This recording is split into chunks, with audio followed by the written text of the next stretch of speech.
This episode of After Dark is brought to you by Shutterstock.com. For 25% off your new account, head on over to Shutterstock.com and use the offer code Gamebreaker10 at checkout. Gamebreaker TV.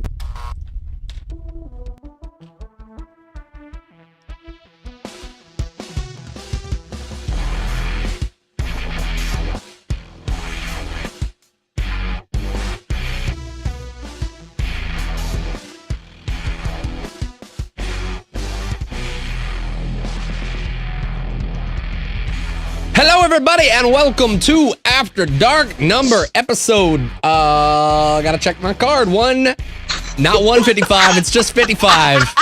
Welcome to episode 55. Yes! 20 seconds in! Number After Dark! Hi, my name is Shafty. Mike is from... The live call-in show where I flub up and you guys make fun of me. No, the live call-in show where you guys call in, ask us questions, we answer them live right here every night on Tuesday at 9 p.m. PDT. Joining me, like it does every week, from freetoplay.tv, XIV Reborn, XIVNation.com, and all over the interwebs. Oh, I'm gonna have a dry throat because Gary took all the beer. Mr. Magic Man. Bastard. That's not the right Mike B. That's AKA Mike B. That is completely wrong, lower third there. Fail on my part. Fail on my part. I would just like that known on the internet that was not my mistake. I would never masquerade as AKA Mike B. The man has much more talent than I. The Shaftnit's mistake. And I'll be the lesser known Mike B. Zach Stoltz, also known as Kiggles. How's it going, man? It's a pretty nice blurry picture you got back there. That's a pretty nice blurry picture. Loving that Swain. Yeah. I can't really see a darn thing back there, but I'm assuming it's another photoshopped picture of me on a woman's body. And joining us from UDSP, Mr. Mark Taylor. How's it going, man? I'm doing well, and I'm wearing my SW Tour shirt that I got from one convention, and I gotta say, I'm just completely not even proud. You shouldn't be. You should take that off, burn it. I'm not even proud. I think if this is back in the day when Josh was still on the show, he might just shake his head and just give you one of these. It's from back when I had hope for the game. Although, I'll give it a little credit. They are coming out with some cool content now, so shout out to my boy Ken, who's working on it, uploading the QA. Let's go ahead and up the... Sorry, go ahead. I was just going to say, this is from back in the Tour Syndicate days, so you're going old school fan site for your ass back in the day when I used to pick people from fan sites to go work in the game companies, but anyway. Not anymore. They pick people out of college and pay them minimum wage. Let's open up the lines and see who's on the line. Caller, you're on the line with Gamebreaker After Dark. Tell us your name, tell us where you're from, tell us your question. Good job, caller. Good job. Hey guys, my name is Joshua Jerk. So first,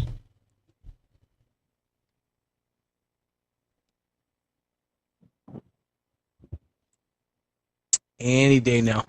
Caller, you're on the line. Go ahead. I know there's a little bit of a delay between Skype, but go ahead as soon as this message reaches you. Hey guys, Joshua Jericho here, first time caller. Sorry for the technical difficulties, I guess. So I was calling about a Final Fantasy XIV question. It seems like there's a lot of anti-pug sentiment for 14 compared to some of the games I've played. And I was wondering if it's more because the setup for that game or the structure for that game is more technically difficult than a lot of other games are right now, or if it's because the game allows you to play every single class on a character and people are so busy trying to play everything that they're not bothering to learn one thing like you would in a normal game. So that's a decent enough concern. I think we'll throw this first off over to you, Mike, just because you're the resident Final Fantasy player that we got here. What do you think about the concept of the difficulty? It seems anti-pug and maybe the fact does it attribute to the fact that, players are too busy trying to learn every class instead of just learning one? No, there's a couple different things that are kind of killing the pug here. Let me get that straighten out.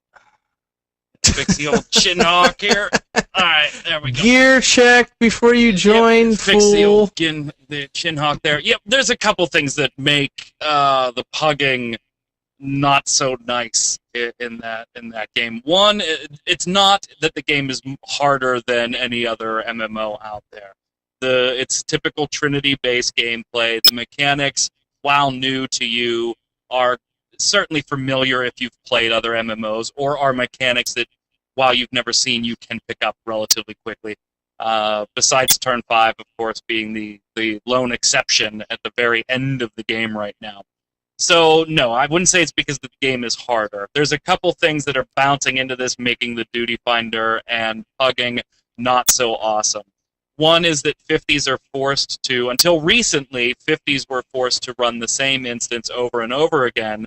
Ironically, also the same instance that brand new 50s were coming in trying to run for 1 or 2 different quests they had, but they were coming in at 50 a little low, a little too low geared to do it. Thus, both groups of players were pissing each other off. When those 50s that were already there got something else to run, the new 50s wanted to run it and watch the story, and thus both groups hated each other there too. So there's an awful lot of other underlying things that make the pugging a little toxic right now. Although that is being rectified, or at least attempted to be rectified in a lot of the stuff coming in patch 2.1 later this year. You guys got any other thoughts or inputs based on? Oh, we lost Kiggles. That's what happens when you lose a Kiggles. Things break. Let's throw it just for camera safety here real quick. I meant to tell you guys before we started the show about a giveaway that we're doing here at Gamebreaker. For those of you guys who are excited for BlizzCon and maybe didn't get tickets, I know I myself was in line to get tickets, and I actually did not get tickets if it wasn't for my girlfriend scoring 2 tickets. So, if you guys don't have the availability to go to BlizzCon, we're actually holding a giveaway right now. The giveaway is called BlizzCon in a Box, and to enter, it's super, super simple. I'll get to that in just a second, but you can get all sorts of really fun goodies that are given specifically out from Blizzard themselves. You'll get some Thunder Sticks, stickers, can koozies, buttons, temporary tattoos, papercraft. These are actually really cool. These fold into different, kind of a mini Thrall and a mini Diablo that you basically fold and create paper figures out of. Some epic purple lanyards and dice bags. And you can kind of hold, and I believe it actually even comes with a virtual ticket code. So if you haven't maybe picked up a BlizzCon code, it's a perfect opportunity to hold a BlizzCon party of your very own. And all you have to do to enter is just kind of scroll down here to the bottom. We've got a couple Facebook pages that we'd love for you to like, as well as you can also tweet daily for your chances to win. And maybe get yourself into some BlizzCon action, because that's coming up here quick, and I know it's on the tip of everyone's tongue. So get yourself in on some BlizzCon as fast as possible. We've got our Kiggles back. We missed you, Kiggles. We missed you. They want me to click like on a Facebook page. It's a scam. You don't totally say. Forgot to do that today. That's a stoic. I still want your box. It's like he's talking, stare. but his lips aren't moving. It's like the opposite of being a ventriloquist. Right. Oh my god, my connection. I tell you. I'm my name is Kiggles. Let's go ahead. In the meantime, let's go ahead and throw it to a caller here real quick and just get a question going at the very least. Caller, you're on the line with Gamebreaker After Dark. Tell us your name, tell us where you're from, and tell us your question.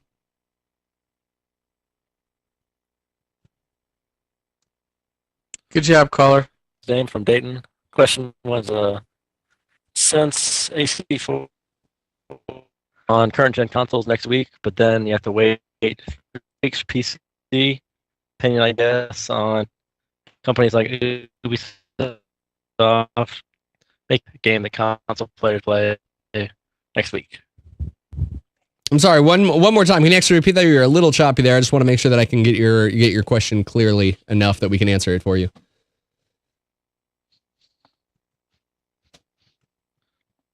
All right, my question was, since Assassin's Creed 4 is coming out next week on current gen stuff, and it's coming 3 weeks later on PC, what's your guys' opinion about Ubisoft making you wait 3 weeks to play on PC?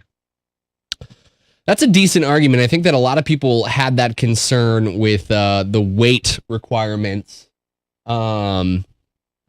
with Grand Theft Auto. You know, that was actually a big. I know Dom, one of our producers who produces Twemo and the Guild Wars show, he was campaigning heavily to try and get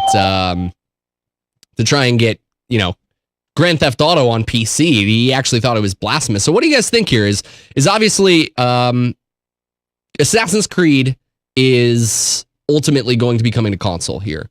So is there a big enough call to action for Ubisoft to really try and give this to players on the PC? Anyone? No one? No one wants to help? It's all you. There certainly is. I mean, we've seen. Come on, Assassin's Creed. It doesn't matter. I'm gonna play it on whatever the best system I have that it's available for.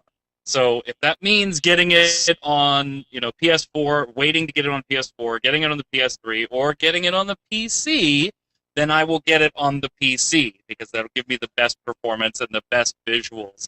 And Ubisoft knows that the market's there, obviously. They did that whole big survey / advertising thing for the district, or the division. So they already know the PC market's there. Now, the difference in timing, that's kind of a little weird to me. I mean, usually you have all of them ready to go at the same time anyway. So yeah, that is a little weird to me, but I'm going to wait and grab it on PC. What do you guys think about the fact that, you know, a big problem that we kind of have here is we're on the cusp of the PlayStation launching. I don't actually know the Xbox launch day, but we're on the cusp of it launching. What about the games that are still? I mean, we've always seen this. This is the fourth generation of PlayStation, so it's not like this is nothing new. But because we're coming up to it again, what do you guys think about the games that are planning to launch for the like? I feel almost wrong. I've got a PlayStation 4 coming to me on launch day, and to me, it's like, why would I like? There are games that are coming out on the PlayStation 3 that I really want to play, but why would I like? I'm not going to be able to play it on my PlayStation 4. I gotta keep my PlayStation 3 around to be able to still play it. Like Grand Theft Auto is a perfect example. I know a good friend of mine who is waiting to purchase Grand Theft Auto on the PlayStation 4 and just play it on there. I don't think he's missed the boat by any stretch of the imagination. He can still play that game in a month and a half and still have a lot of fun. But do you think it's really influencing gamers' decisions on you know, purchasing the game? Yes. How come? Because I would never buy. I stopped buying Nintendo when Square left. I started buying PlayStation, and I would only buy PlayStation because that's what Final Fantasy was on. So if your favorite, I mean, I'm not even going to think about purchasing a Final Fantasy or a PlayStation 4 unless Final Fantasy is about to come out. It's just not worth it to me. I mean, I would argue that they're stuck in that middle ground, right? I mean, the PlayStation 4 obviously is the future for that genre, for that capability, right? But I think that they've got to look at their core games that are going to be the things that you can only get on that computer game set, right? So I know one example that people are kind of waiting for is Destiny. I mean, yeah, it's going to be available for PS3, but people are wanting to play it for the PS4, you know, to try to see what the differences are. So you're going to have the people who are the diehards relative to the games that are coming out, because they know that their console is going to support it.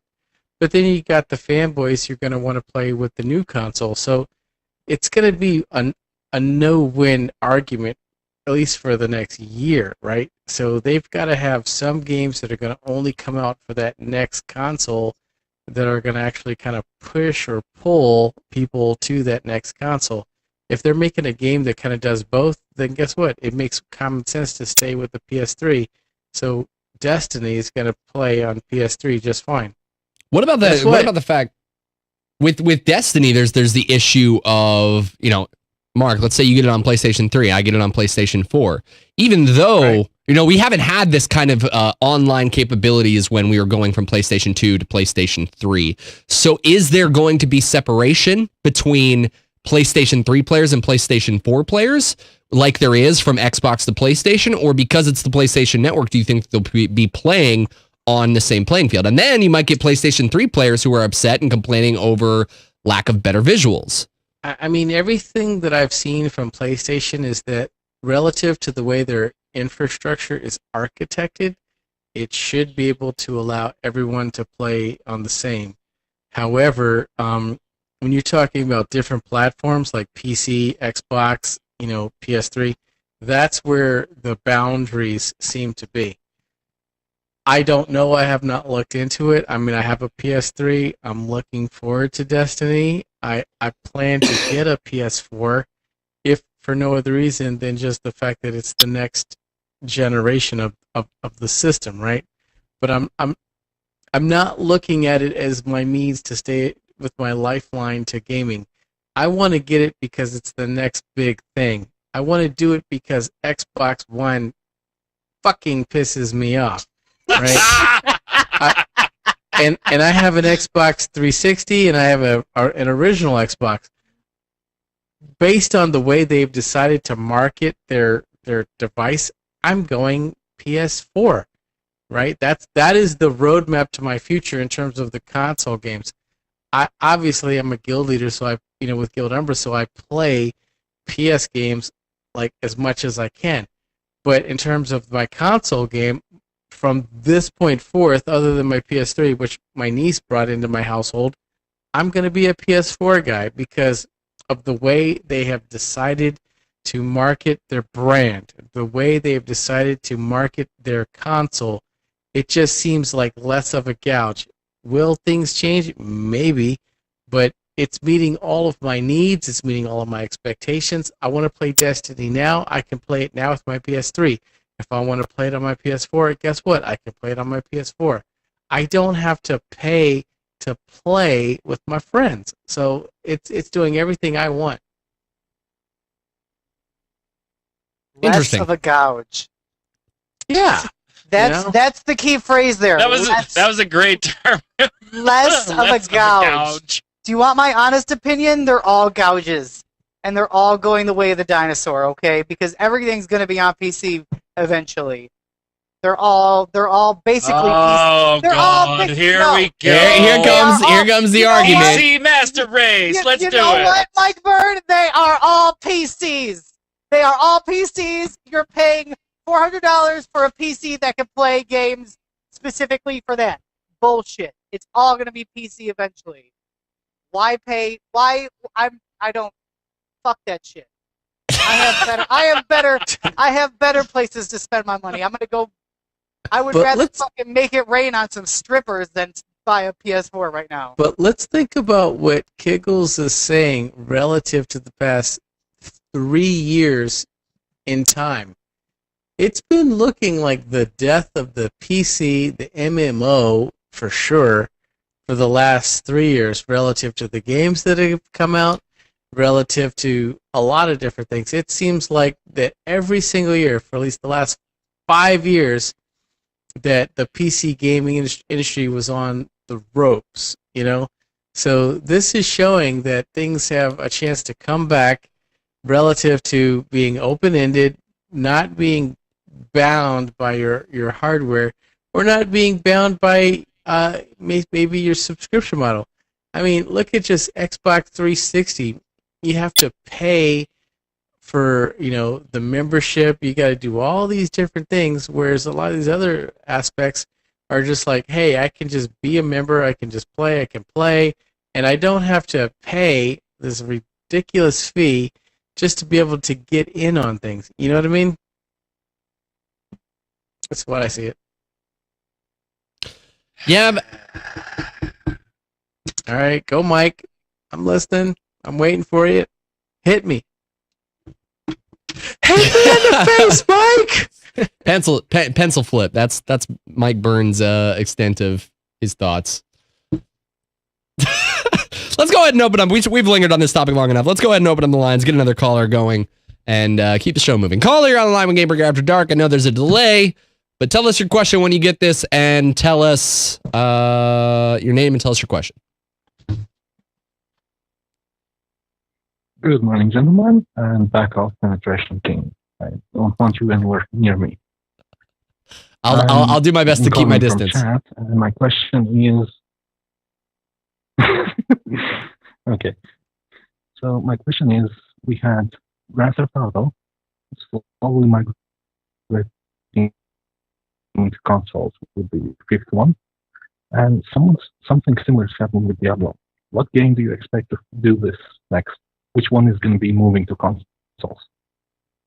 Say that just one more time. You're a little bit choppy. I know that you're asking us what game is going to be moving to consoles. I just need the context of what the question say is. Say again, over. You're coming in broken and stupid. Over.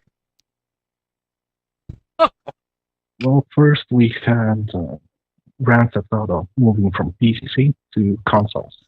Mm-hmm. Next we have maybe Diablo moving to consoles. Uh-huh. What game is going to be next? What game is next in line to move from PC to console? Ooh, so I guess the question then is kind of the spirit of the question, right? Let's do this again, Shaft. The spirit of the question is games that don't traditionally translate well to consoles have recently translated well to consoles. Which game would we not expect to translate well on a console that maybe could surprise us? Is that where we're going with this kind of question? Why not? Sure, why not? I think we're going to be pleasantly surprised with, and I'm going to go a little broader than just one game here, but I will name a few specifics. There are a few MMOs that we already know that are confirmed for PS4/Xbox One or the other or both. And I think we're going to be pleasantly surprised with that. Traditionally, hotbar-style MMORPGs always get the won't transfer well to a console nod because of how many buttons there are, how many controls, or a keyboard, or this. We've got Warframe, which lends itself well to a controller, so I think that's going to do fine. War Thunder is going. Again, air combat works well with a controller. Look for DCUO on the PlayStation 4 doing a little bit better job than it does on the PlayStation 3, because that's an area where Sony isn't currently planning to overlap the server architecture. So that's one where they could spend a little more time and tool that themselves. I don't think we'll ever see WoW on a console, but Good. What about a full scale like AAA MMO? Titan? Yeah, full scale AAA MMO. I would not be surprised if Titan dips the toe in the water. Oh What my about God. and Final makes that happen. Fantasy? Really? It's already there, so we've already got 14 on PlayStation 3. It's confirmed for PS4 beta in February. So, and that architecture is fully cross PS4, PS3, and PC all on the same servers. So that one I didn't count because it's already a console game. Are there any limitations though for the folks that are on the console that are playing Final Fantasy? Because I would argue that when you see a tank that plays from the console, you're gimped. There are certain disadvantages if you're going to look at it as a disadvantage. One would be chat is obviously a little harder, particularly Targeting for somebody that sucks. doesn't want to buy a keyboard. Get a keyboard. And then obviously, and a lot of these will be rectified with PlayStation 4, but PlayStation 3 does have some graphical limitations at 720 and 30 frames per second. Oh, it looked like So- garbage. I just gotta say, I hope no one out there is honestly thinking about picking up Final Fantasy XIV on the PlayStation 3. It looked like garbage at E3. So I'm sorry. There are some performance issues. I like And- Final Fantasy, but I'm just trying to say, like, it's very obvious when you go do a dungeon, like if the tank is playing on the PS3 versus just PC. Yeah. That's Oh, all it I'm gonna definitely say. is. It definitely is.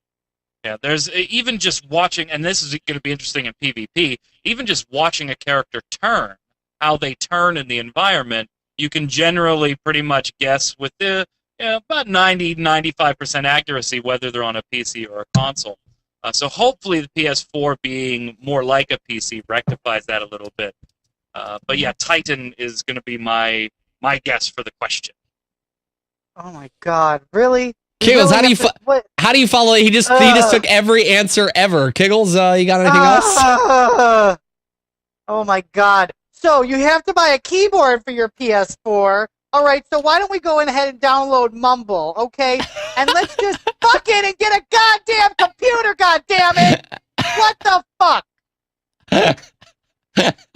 So, Kiggles, if you could just kind of explain what you were really trying to display there. What were you saying? I kind of didn't understand it. I don't think it came through. What? Why is this necessary? Why do we... Okay, great. You can play Diablo 3 on PS3, whatever. Who gives a flying fuck? It plays better. Well, it doesn't play better because... I was hoping because they made it. you would Okay, say that. wrong. No. He's got him down on the ropes. He's got him in a chokehold. He's got him in a chokehold. Xbox 360. Well, that has nothing to do with the platforms. It has everything to do with the game. It has everything to do with the platforms, you maniac! That's the only reason it plays differently is because it was built for console. You drive me nuts. I don't care. Consoles are stupid, and they should die in a fire. Fight. Here's the I gotta say though, it's interesting. I used to not game on my PC as much as what I have been lately. And ultimately it was because I personally like the feel of a controller. Not for everything, but there are some things that I like having a controller for. And I finally built a PC that was good enough to play things to the caliber that the console, because that was the thing, was the console was the platform that you buy it once and you're done. I know when I go to the store, if I buy a PlayStation 3 game, it's going to play that game in best settings scenario for the console, and I can play it and enjoy it. Once you have the ability to purchase a PC and build a PC, then I kind of agree a little bit more with Kiggles. As long as the availability is there to play it on PC, there's no real reason not to, because a lot of developers nowadays are if truly your only argument is that I like a controller, well, they let you plug in PlayStation and Xbox controllers to your PC and use it as a controller. So if you really ever wanted to, you can do that ultimately. And I think just the big barrier there, the reason why it exists, is because the people who are PC illiterate and don't have the ability to customize their PC and build something to top performance, the moms and dads who are trying to buy something for their kids for Christmas, they're not going to go build a PC for their kid to play on. They're going to buy a console that's $200, $300 and just call it a day. That's why that market exists. The console market is going to change. Yes, Kiggles, I agree with you there.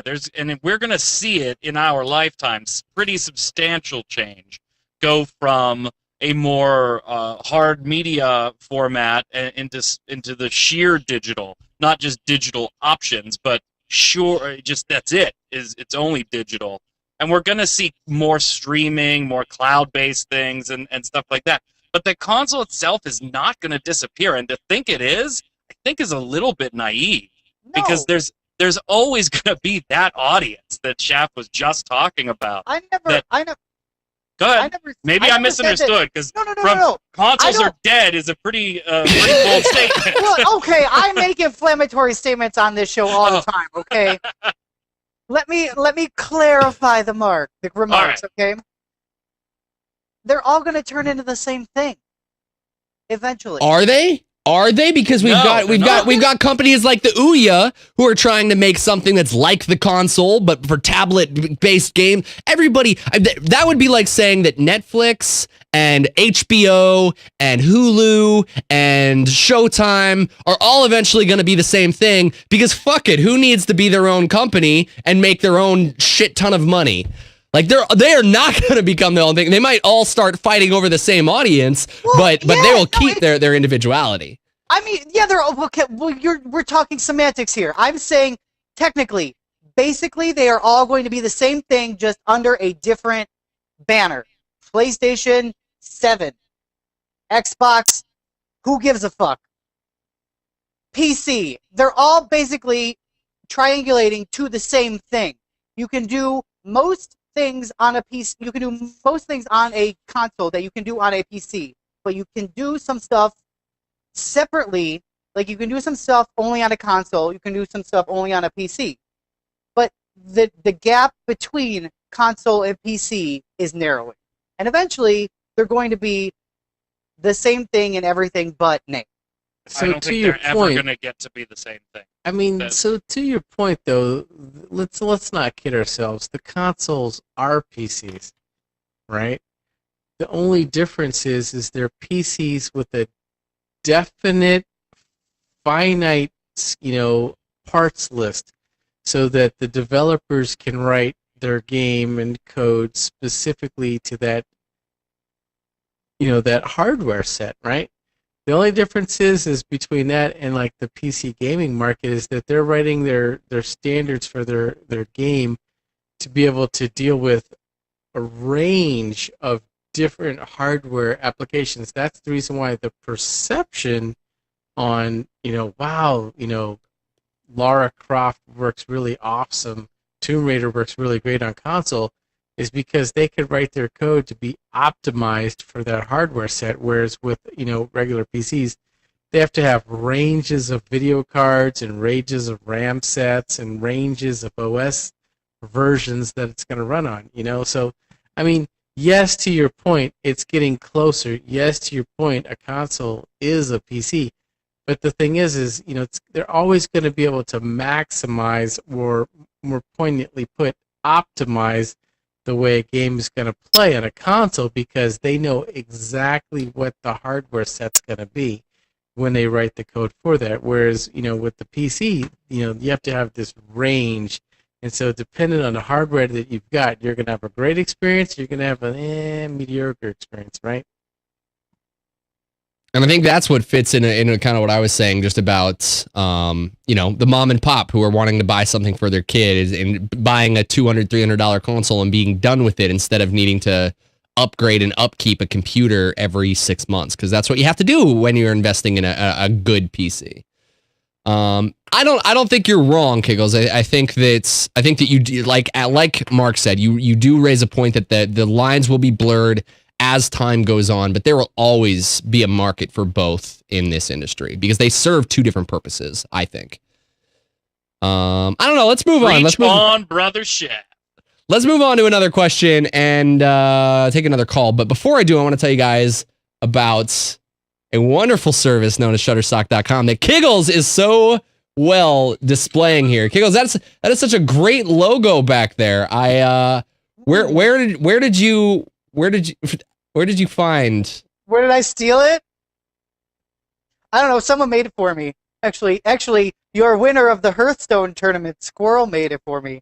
Or we had a bunch of icons that were available for that we were trying to come up with for Gamebreaker Nation, and the first place we went to was Shutterstock.com. So Shutterstock is over 20 million high quality stock images, photos, illustrations, video clips, and we just kind of started to gather other icons that we kind of thought brought together a sense that speak to the MMO community. So we have kind of this rebellion fist right here, and we have this awesome knight, really cool dragon or eagle. But we actually right here, I'm not sure why it's not enlarging, but right here in the middle on the left side here, we have this kind of sleek looking dragon that we ultimately decided to go with. And if we come over here to Gamebreaker Nation, you'll see right there, it fit our logo perfectly, fit over the Gamebreaker square, and just kind of really came to life. Our fans voted on it, but it was all, we basically turned to Shutterstock.com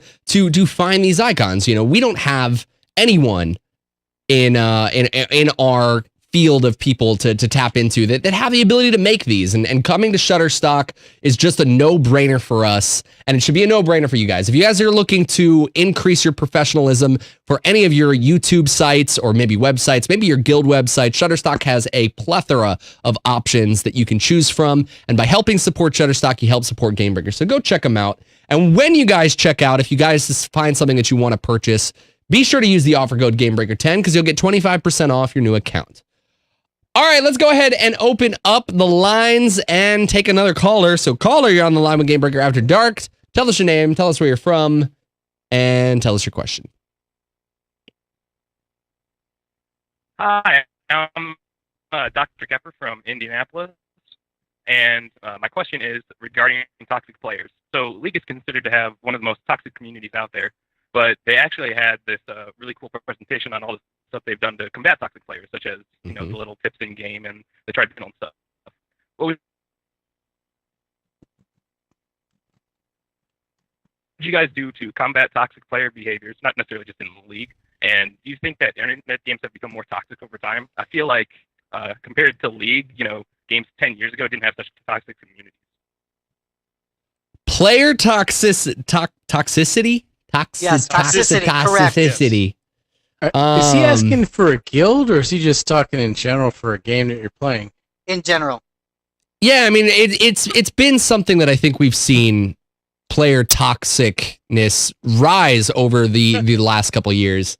I'm just trying to find all the different ways I can say toxic. Right. Slash. Oh God, there it is. There. You're toxic. Slash G kick.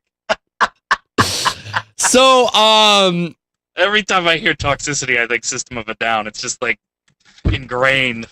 what do you guys think though? Because he does bring up a point. League is well known for its toxic player base, and I think the three of us have spoken about this before, where a lot of the rage comes from a competitive game that is entirely out of your single control. It really is tough for one person to carry four other and win. It's possible, but it's very, very tough, and it makes it very difficult to play. It makes it, difficult to play for the people who do carry the team, and then when their team starts to let them down and it's out of their control, that's where the rage, I think, comes from. What do you think? What do you guys think about player toxicity? That's another word I can't say. Toxicity? What do you think about player toxification? I love being intoxicated. Cheers! What do you guys think, though? Do you guys think that it's something that's kind of been on the rise? And like I said, the other thing that he brought up is Riot's doing a lot of things to try and curb the audience. And ever since they started releasing these videos that talk about, players who work together win more games and this and that, and really kind of enforcing the good nature into it, I've seen it a lot more in the game. And it's crazy how well them pushing the idea of teamwork and not being a toxic player has helped. I mean, it depends on if the person's in your guild or in your group of friends, or if it's just some a-hole that you have linked up with, right? Because I don't know if you saw the video that came out maybe 5 months ago, but the whole DSK. Have you seen that video? I'm not. It's basically, the whole dick sucking promotion. It's a video on YouTube by a gay guy, funny as shit, and he does a video, and I'll send you the link. But long story short, he basically, his premise for League of Legends and any of those games is you basically build this person up. Hey man, you're doing a great job, and he calls it, dick sucking protocol, or DSK, and that's the method of trying to artificially build a person's inflation or idea of themselves. It becomes a way of trying to also get them to vote for you to try to increase your rank. And so basically they got put into the diamond ranks for it.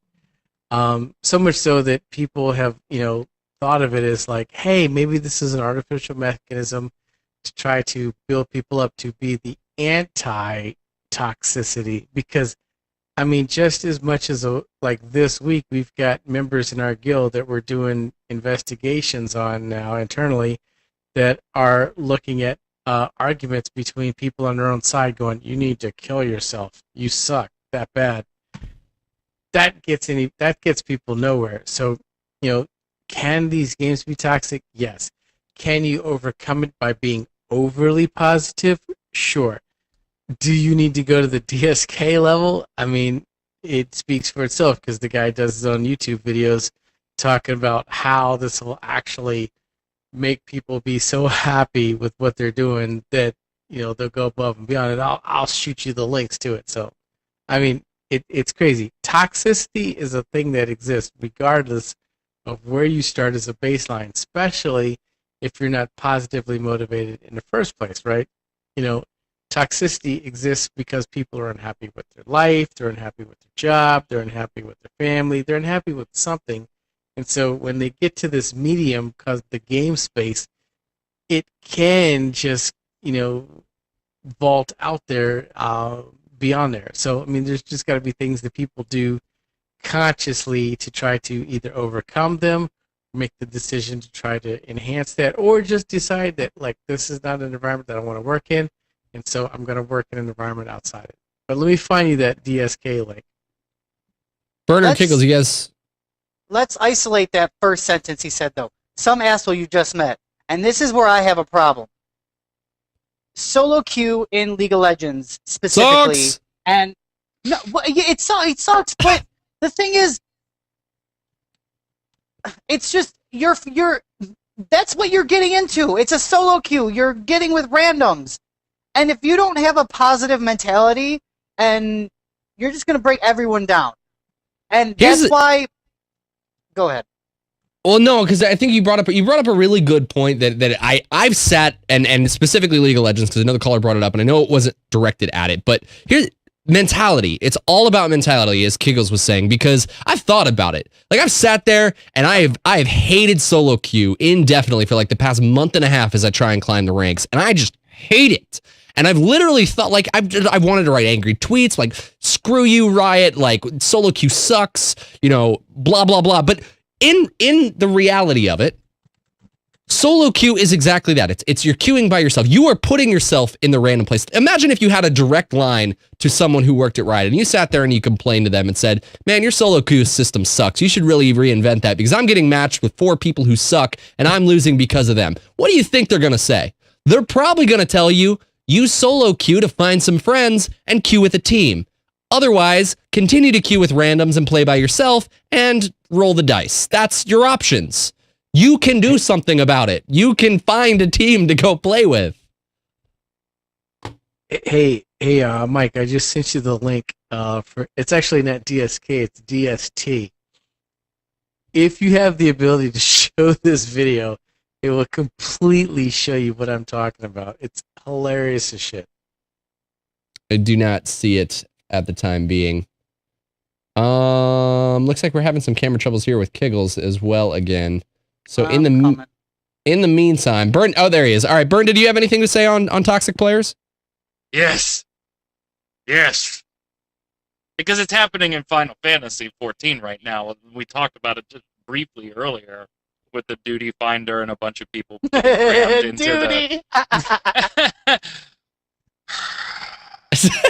bunch of people crammed into the same content. But okay, let's not even look at it from that side. The caller's question focused on if we were like the game developers and things we would like to see done there for those things. It's all well and good to talk about you never will have everybody happy, and toxic will always be there because it depends on where you start your marker, but you're always going to have some level of toxic behavior. I don't necessarily buy into that all the way across the board. You will always have some assholes, sure. You will always have the people that are just never going to be happy about anything. You're going to have the guys that's the occasional jerk. But there is a clear difference right now. And that's not to say that Final Fantasy couldn't become horribly toxic. It's on the verge of some toxic stuff going on in the 50 bracket. there's a game. Final Fantasy is considered a great game, great community by the people that like it, and yeah, there's this toxic stuff going on. League of Legends has a reputation for a toxic community. Not that there's some toxic players that happen to play League of Legends. There is a perception of people that will never try League of Legends because the game's community has that reputation. That's not a level of toxicity you're going to find anywhere you set the marker. Now, are you going to make everybody happy? No. Should you try to?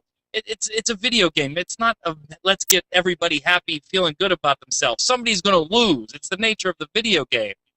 But put incentives there, like they're trying to do with League of Legends, to at least get you to stop being an asshole. Okay? You know, you could be grumpy that you lost. You can even have ribbing. People call me the worst PvPer in the world because I am. So I don't mind getting jabs about it. But when you become a jackass about it, I got a problem with that.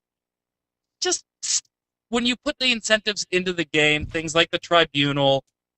I like what Final Fantasy's trying to do with the MVP system that's coming in 2.1, where at the end of a dungeon, all the players get to vote on who was the MVP of the group. For whatever reason you want to vote them for.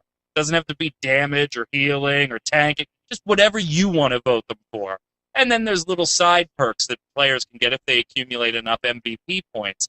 I like when players try to tackle it that way, because when you come at it directly from the other direction, in we're going to punish the toxic players, now you really create a situation that's just, it's a stalemate. It's not going to go anywhere. So I like seeing solutions from the other side. Make sense? Or is that just totally... No, absolutely. I mean, the thing is you can't discourage bad behavior indefinitely, but you could definitely offer things to encourage good behavior. I sent you the link. I emailed it to you, and I also tried to post it internally on chat for the whole DST thing. And it's completely hilarious in terms of the way this guy gets around the artificial mechanism to try to increase your standing while dealing with either A, incompetent players, B, noobs, or C, just assholes that you have to deal with. You know what I mean? Yeah, but that's kind of a jerk sentence to begin with, where when you say deal with noobs, deal with competent people. I mean, it's assuming a level of the person that is making the determination on where everybody else was in the group has a level of competence above everybody else in the group. But let's not kid ourselves. I mean, because I respect 100% of what you and Kegels are saying. But let's not kid ourselves. By the very virtue of the fact that we're on this show, that should set us apart from the fact that we're not noobs. You know, I would hope. You know what I mean? The very fact that people who are sitting and watching this show now... No. I don't mean you specifically, Mark, but the sentence you give is the same sentence every other gamer is saying. Why do I have to deal with noobs? Why do I have to deal with this guy that doesn't know his shit? Why do I have to deal with this guy that doesn't know how to jungle? Why do I have to deal with a bunch of assholes? And so it assumes there's no, wow, maybe I'm just bad at this. Maybe I'm... No, but like I said, the problem is you being bad at this ultimately affects me. Yeah, but you can't control that. Right. You cannot no. Absolutely. Okay, so no, you go into a solo queue or a game where you are not the only person controlling the outcome. You relinquish control. What you are doing by being a toxic asshole is trying to maintain control that you are never going to have. As long as you say, I can only control myself, and maybe I can give pointers to other people to help them in the direction that I want them to go, that's the only thing you can do. And the only thing you can do if someone says, fuck you, or they don't follow your directions, or all you can do is say, all right, I tried. You can't do anything. And then trying to bitch at people, it's just making it worse. They're not going to listen to you when you're an asshole. I mean, unless they're your friend and you're but And it's that's- a random person, and you And do that's- not See, assume But things. there's just like it's the damn internet, right? it's that anonymity of the internet. And Damn the you, odd- internet! Damn you, internet! Freaking interwebs! It's the Games anonymity were of the so internet. much better. The no 1993, accountability when I of the can play internet, myself. coupled with the fact that everybody's ego is never going to everybody's, mine, Giggles, Mark's, Mike's. It's never every my gamer's fault. out there. Right. Exactly. It's that it's never my fault mentality. We just wiped on a 10-man raid. The raid leader's telling me it's my fault. I know for a fact it wasn't. It wasn't. I didn't stand in the green. Yeah, you did. So, But so it's just like Ron White tells this great joke about he's doing a comedy special at a military base, and there's like 1,000 military troops there, and he starts telling jokes. This lady's in the audience just giving him a rough time. Finally, he just says, "What do you need to say?" And she stands up and she says, "There's 10,000 men on this base, and every single one of them's a terrible lay." And Ron White turns around and he says to her, "Maybe it's you. You think maybe in your head you might go, out of 10,000, I seem to be the crazy common denominator in this equation of love." And it's true of what we're talking about here. They're sucky players. Nobody admits it, though. Come on. So to your point, to both of your points, that's the whole reason why I've maybe been doing a poor job trying to get that link out for Mike to either play if he can or to look at. But all of you guys need to look at it. It is a hilarious way of explaining how to deal with the teams that you're dealt, and all in a positive manner. And Oh the my God, guy it's calls, Sky. I It's- love yeah, this bitch. This is my bitch. we'll have to play this after because it's Sky Williams is a great YouTuber, but it's his copyright, so we'll have to play it my afterwards. favorite. Okay, so then at least give me the credit that I'm trying to bring to you and to your show a great example of how to deal with the team that you were given, not the team that you have built, the team that you were given that has enabled Sky to become a diamond level LOL player. You know what I mean? It's because he does it in an enjoyable, like, he takes what you're exactly right. He takes what he's given and he makes the best of it, and he is super entertaining. And there's one other streamer that I would put up with Sky, and his name is Mylixia. He is the most positive person I've ever met in my life. I wonder whether or not he is like, I don't know how positive I could ever hope to be like him. Well, let's just the most positive person I've ever seen. Let's bring this all back to a circle and then move on to the next question. But ultimately, it sounds like everything this stats discussion has led to is you can't control the toxic players being toxic towards you. But what you can control is being positive. If you're in that, if you find yourself in that situation where someone, and this is what Riot has been doing, and this is what Riot has been pushing, and I promise you, I've been seeing it in League of Legends lately, where teammates will present themselves in this situation. You can control the moment when a teammate loses his lane or a raid member dies, and approach it in a positive nature that encourages everyone and keeps them going. Because ultimately, if you attack them and say, fuck this guy, he's a noob, you suck, we're going to lose, GG, game's over, they're not going to respond well to that. But if you're that teammate that rallies behind the person and says, don't worry about it, you know, we can come back from this, we can do this, and you deal with the cards you're given, you deal with the shitty teammate that you have. And this guy actually, in one of his videos, he talks about this specifically. He talks about in the game, you stay as positive as hell. You don't come down on that player. You don't say anything negative, because negative attitude doesn't change the outcome of the game. It only worsens it. As soon as the game's over, you can vent all of your rage and frustration about that one player. But when you're in the game, you let it go and you keep a positive attitude, because a negative attitude isn't going to change it.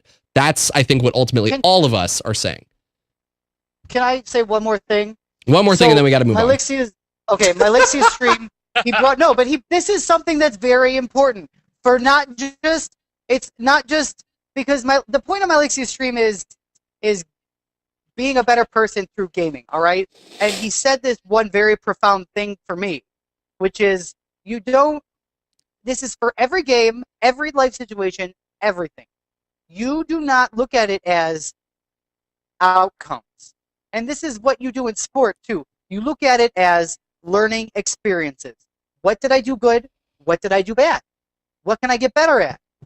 And if you take stock of everything you do that way, everything will be better. Amen, go. brother. All right, last question of the night. That was like Let's very Disney. If you take care of everything, it'll just be better, baby. Just do it better like Hegel sales. let's open up the lines and take this last caller so that we can wrap this show up. Caller, you're on the line with Gamebreaker After Dark. Tell us your name, tell us where you're from, tell us your question.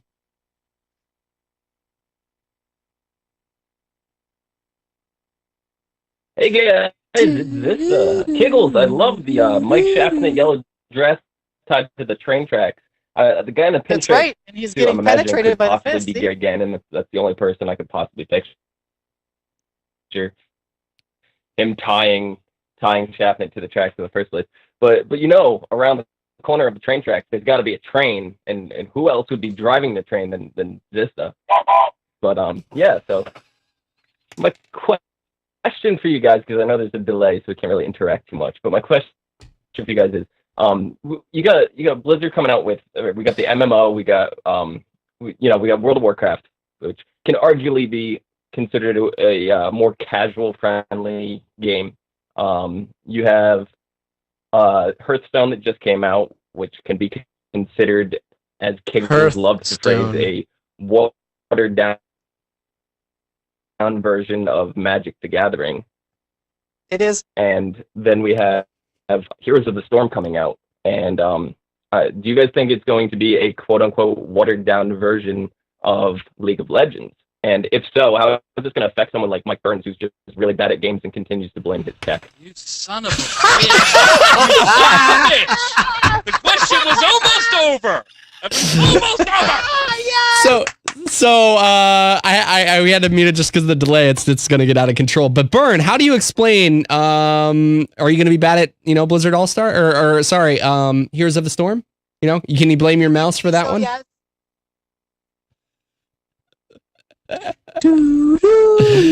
So what do you guys think here? Where do you think the circumstance is going to lie for Heroes of the Storm? Is it going to play?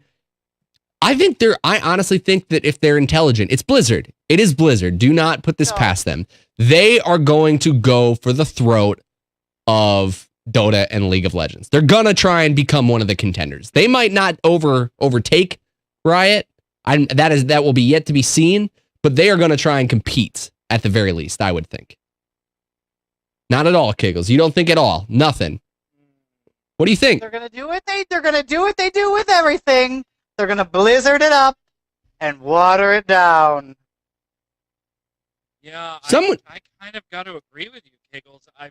They're going to compete with Dota 2 and League of Legends in the respect of they're all in the MOBA genre, but I don't see it as at the same level. I do see this being a little watered, and hey, maybe it'll be nice for me to actually be good at a MOBA for once, because I will readily admit, at best, I am a casual MOBA player, so it might be nice. Something like Smite and League of Legends and Dota 2, I recognize the practice and dedication it takes to be good at those, and I don't have the patience nor the desire to do it with those types of games. So maybe it will be nice to cater to somebody more like me, which there's probably a lot more of, too, with something a little bit watered down, but still requires some thought and some strategy. I think that's where they're going with it. Can we get to the nitty-gritty of this, though? Blizzard fans are going to play Blizzard games. Absolutely. Yep.